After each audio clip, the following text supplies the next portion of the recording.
And we are live. I'm back. And I'm back with the Wrestling Queen. So I know I'm going to get some views for this one.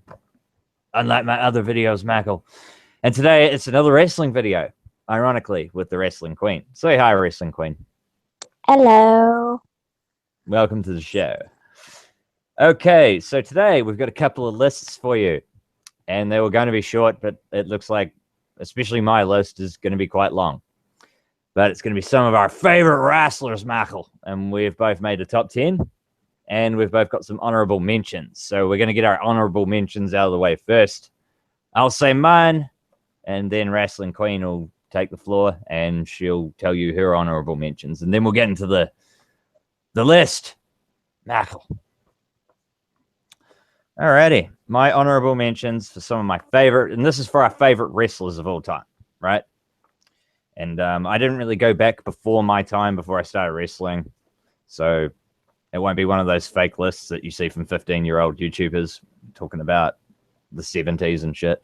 Anyhow, let's get started with Booker T. Booker T was always entertaining to me. JBL, Goldberg, Diamond Dallas Page, the icon, the legend Sting, Kurt Angle, old school Kane from 99 to 2001, the Hardys back in 2000, Shawn Michaels when he came back, 2002 to 2010, the Dudley Boys in 2000, Randy Orton in particular in 2009. I thought he was the best heel in the company then.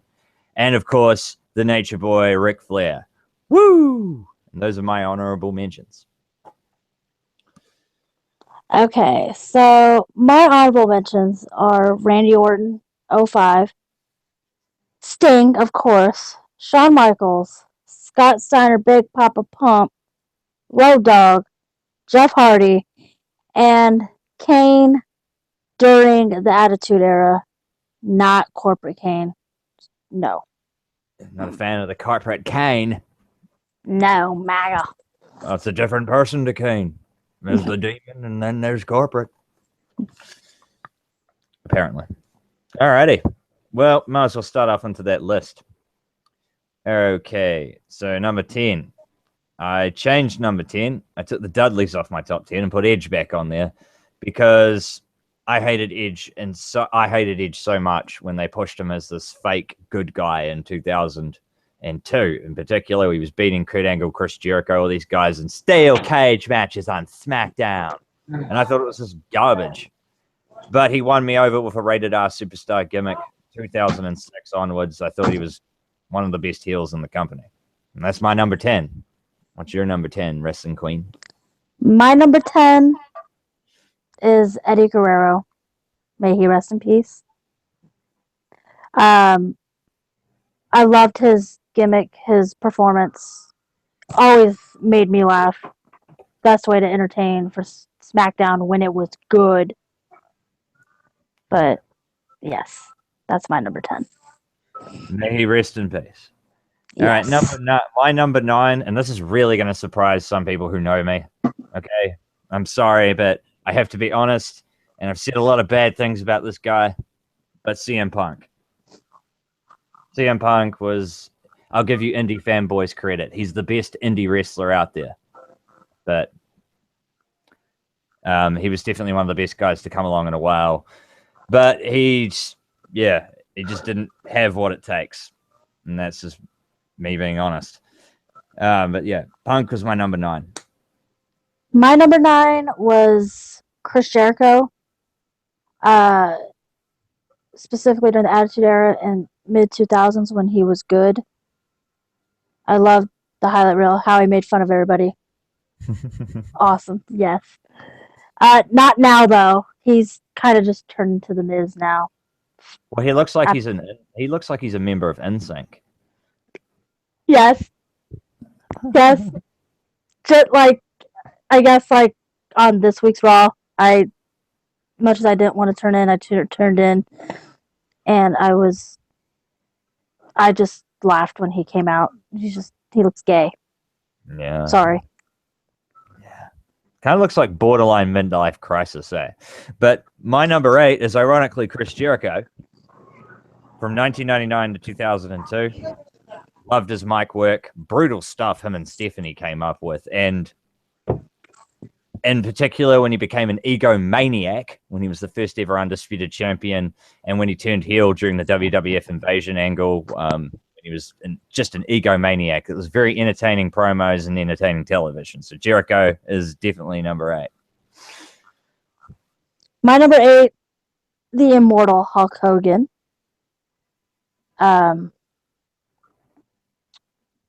Every time he stepped out, you know, I loved him. He's a legend. That's why he's in the Hall of Fame. Damn right. Yes. He is a legend. You want to say anything else about him before we move on?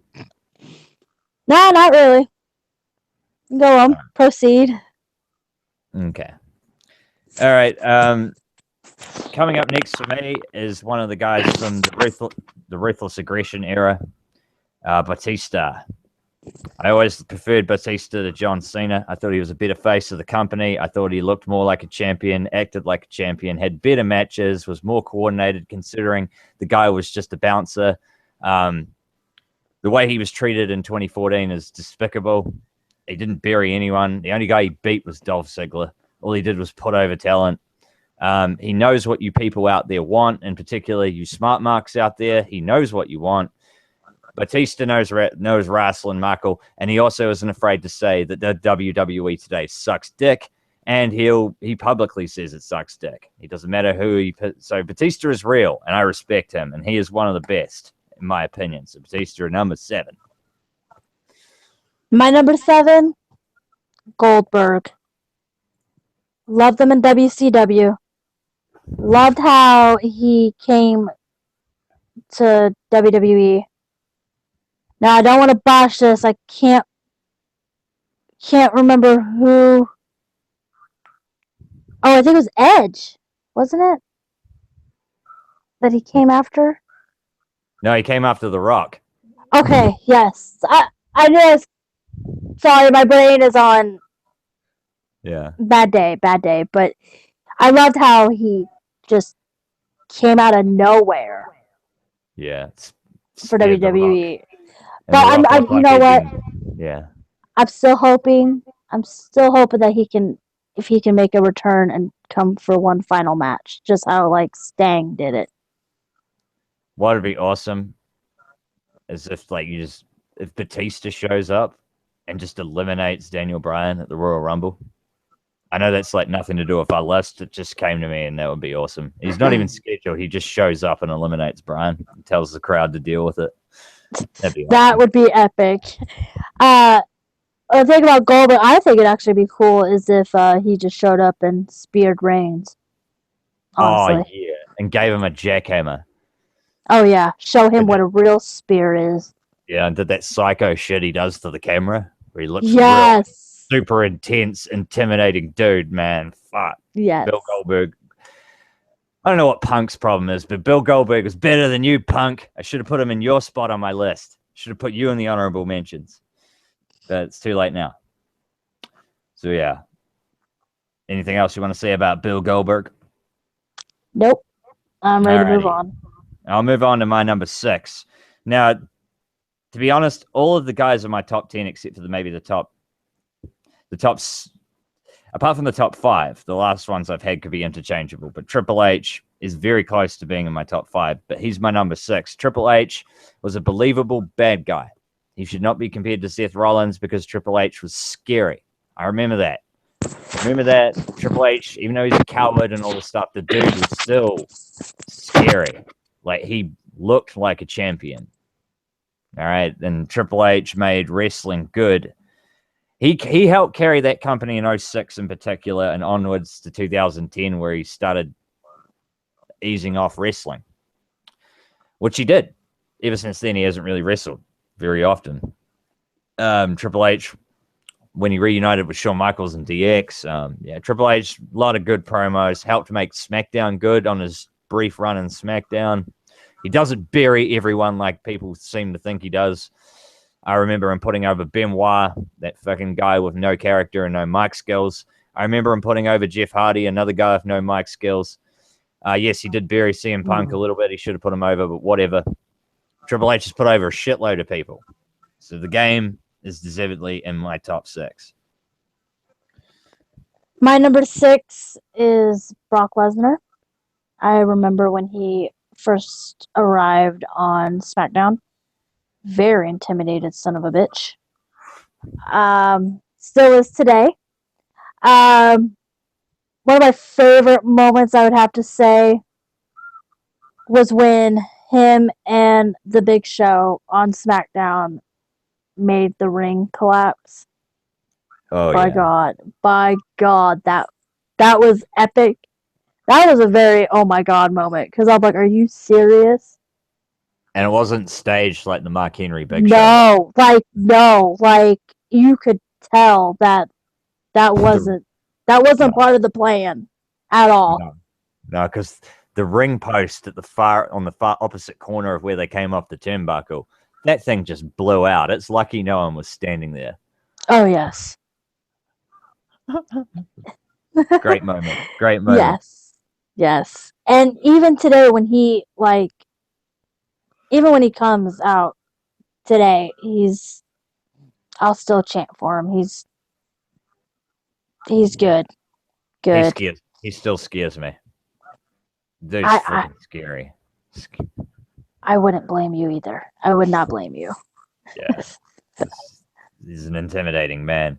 And speaking of intimidating men, my number 5, especially in his prime, Hollywood Hulk Hogan, brother. Didn't see a lot of his stuff in the 80s because I was born in 87, but I saw a lot of Hulk's work in WCW and when he came to WWE in 2002. Hulk Hogan is the greatest wrestler of all time.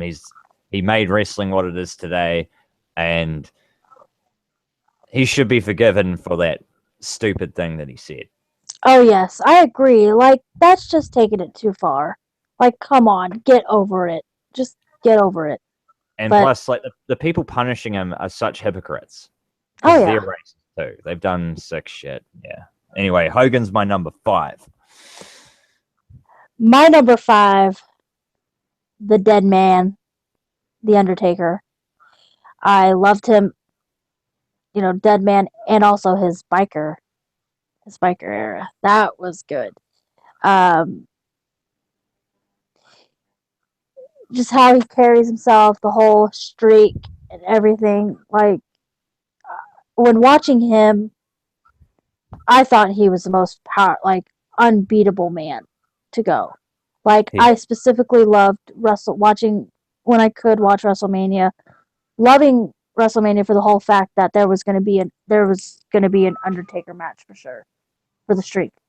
Like, I gave the guys credit, trying to beat the streak, but you know what? Taker is unstoppable. He's the phenom.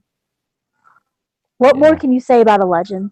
And let's hope that for the 2016 Hall of Fame, he gets inducted. This should be his year to get inducted into the Hall of Fame. I agree. He should be in there. Without a doubt. Well, Undertaker's my number 4, so I'll keep talking about him. Yes, The Undertaker. Another guy along with Triple H and Edge and a few other guys that helped made wrestling between 2004 and 2010 quite good. Because Undertaker did a lot of matches in those times. He had a lot of feuds. The dude was getting on then, and the guy evolved. He incorporated a Gogoplata, a.k.a. Hell's Gate. He changed things up so he could continue wrestling. The guy's technically better than these indie fanboys that love fucking flips and all that. The Undertaker's better than them. He is another dude like Lesnar who intimidates me. Like, you talk about hard work. Geez, The Undertaker is the personification of hard work and loyalty. The dude is a legend. His WrestleMania streak, like you were saying, was great, but I felt that when its time was up, it was up. And I was really glad it wasn't Punk. But unfortunately, Taker got injured in that match, so he had to call the whole thing from the ground. But it is what it is. It still doesn't matter that he lost at WrestleMania. The guy it doesn't take anything away from his career or any of his WrestleMania performances. The man is quite possibly the greatest of all time. That's all I got to say about him for number 4.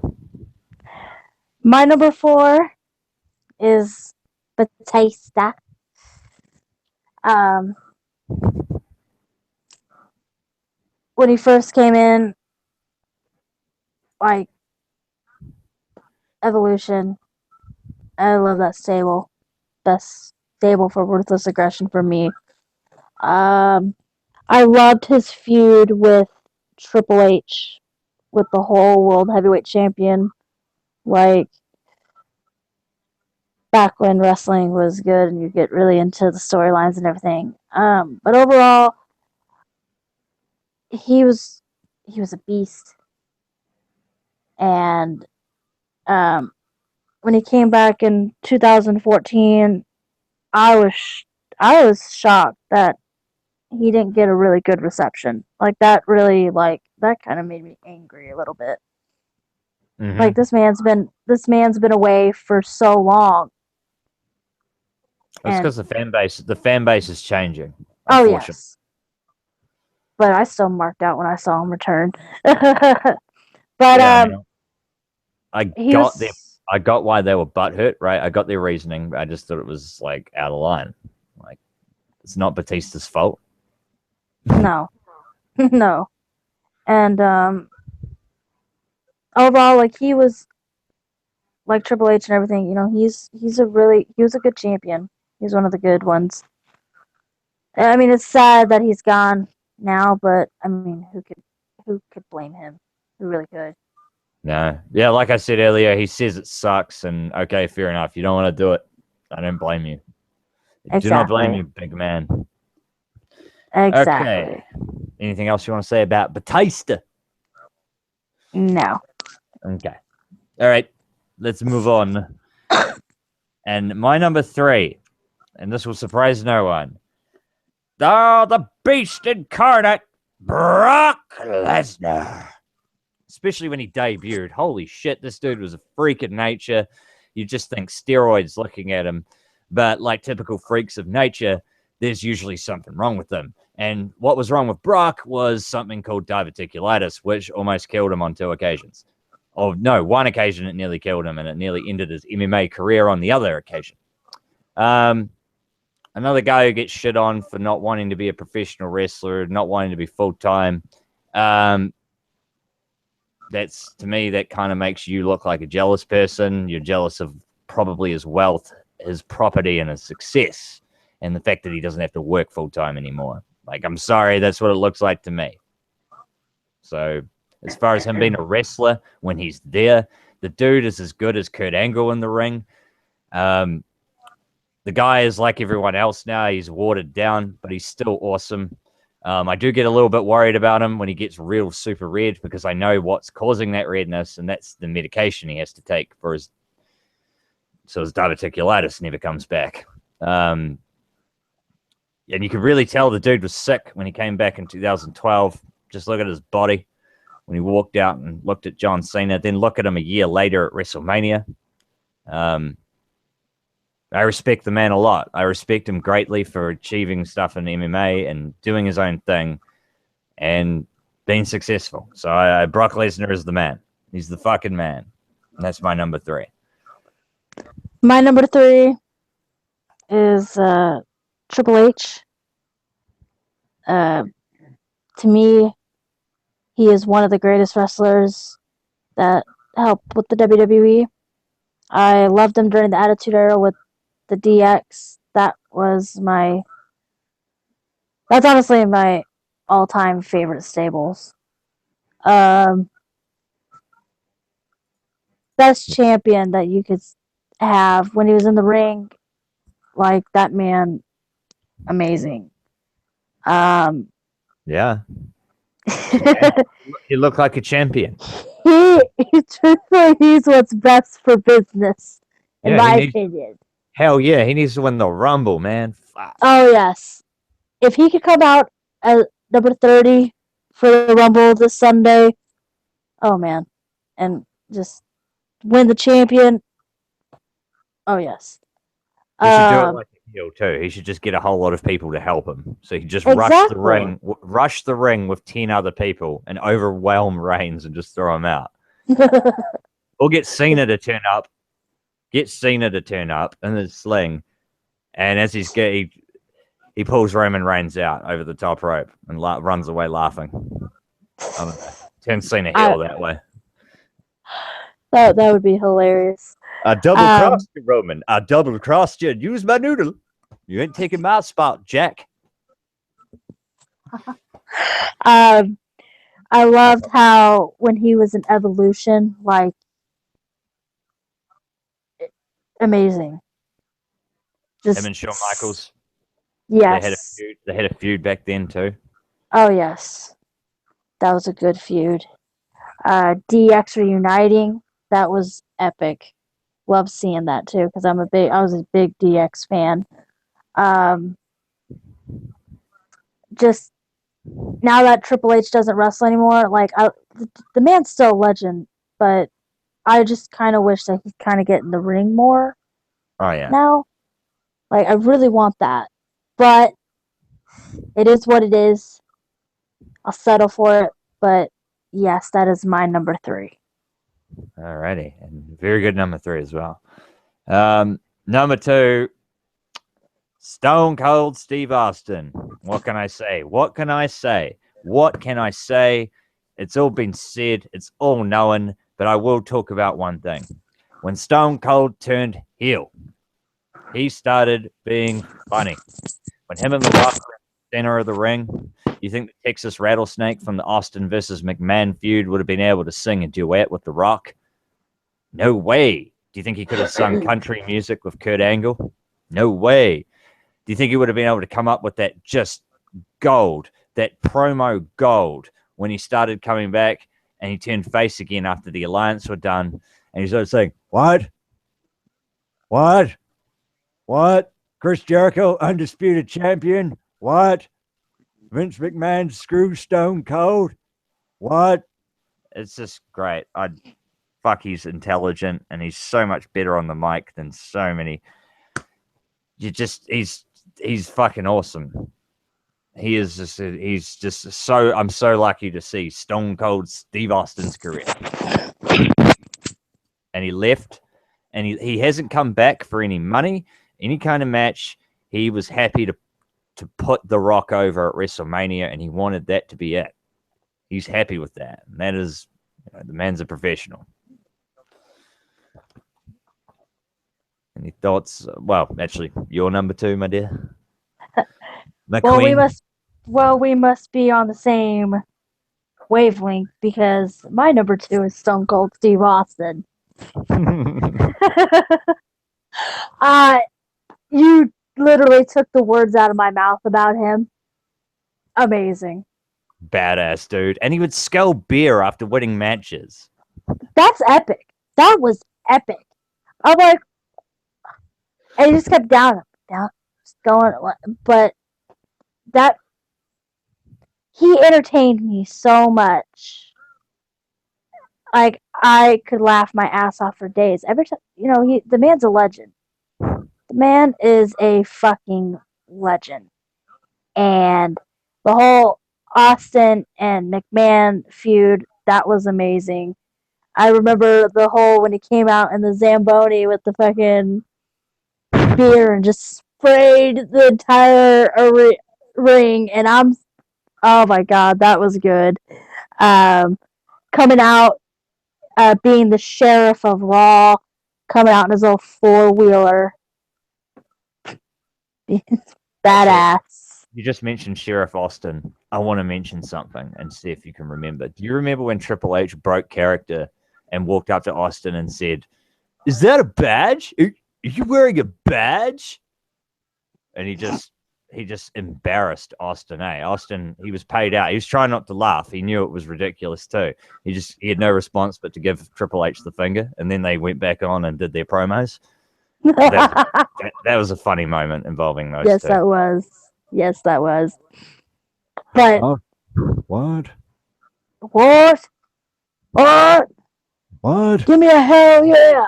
Hell yeah! Fuck yeah. Oh yeah. Talk about crowd pops. Damn. When Oh my Austin, god. especially the 2001 Royal Rumble, you see a growing man in the audience, up in the bleachers and the cheap seats, jumping up and down like a freaking little boy because he's so excited that Stone Cold's there. And this man was just fucking. I know The Rock's the most electrifying man in sports entertainment. The guy, Austin, just lit a fire under everyone's ass. Oh, especially at like WrestleMania 30, like when you didn't even know Stone Cold was coming and his music hits and that crowd just goes wild. Like that man knows how to entertain a crowd for real. He also knows how to turn it on, like at the snap of a finger, like when he was having an interview with Paul Heyman. He just became Austin again. And the only other guy who like gives me that sort of same feeling is Brock Lesnar. Like Austin scares the shit out of me, probably more than Brock Lesnar does. Oh yes. Those cold blue eyes, like looking into my steel blue eyes, boy. Oh god. Fuck no, I'm not looking him in the eye. Well, I guess we got the same number one, and that's the most electrifying man in all of sports entertainment. The People's Champion. The reason I came back in 2011, The Rock. Can you smell what The Rock's cooking?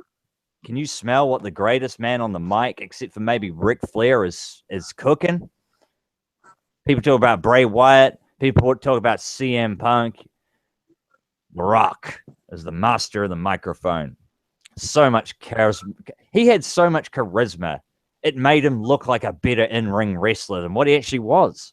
He wasn't that great in the ring, but he was so much personality, such a superstar, and good on him for going to make movies and being successful. Because a lot of people get butthurt about that. But The Rock is the best, in my opinion, to me. He was my favorite wrestler, but I'm going to talk about this Rock in particular. When he came back as a heel in 2003, the crowd started to boo him about the whole Hollywood stuff, going part-time. So he just rolled with it, and he became a heel. And his promos, the Rock concerts, the one about Bill Goldberg and the one about Steve Austin, they're all great. And I remember Rock versus Goldberg at Backlash 2003. The Rock turned face in the promo before the match. He got booed by the audience when they showed him on camera. And by the time he was done with his promo and calling Goldberg a whiskered, biscuit, bald-headed bitch and then laughed at him, the crowd cheered him and chanted and booed Bill Goldberg and cheered for The Rock. Like, this guy he could play the fans, man. He could play the fans. Oh, yes. Like, just the way he trolls and how he is. Just how words can't explain how good he is on the mic. Like, just a genius. Like, as you said with the Rock concerts, those songs that he does, they were amazing. I laughed my ass off. Like, it's fucking genius. Yeah. But you just kind of took the words out of my mouth about him, though. So yeah, I want to add more on, but I can't because pretty much what you said was all true. All true about him. I got to give one more honorable mention, and that's Mr. McMahon. Back in the day. Oh yes, back in the day. Oh my goodness. I don't know who this guy who's been coming out on Raw lately has been, but it's not the Vincent K. McMahon that I know. Oh, shit. Anyway, I'll just be a moment.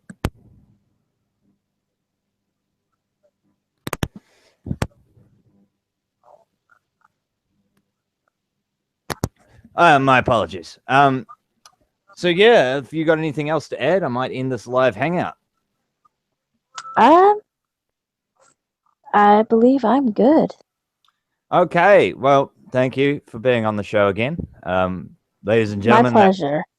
That was the Wrestling Queen. She was kind enough to donate some of her time to me.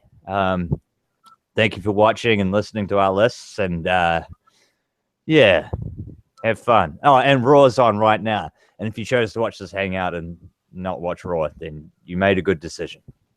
Alrighty. Yes, you did.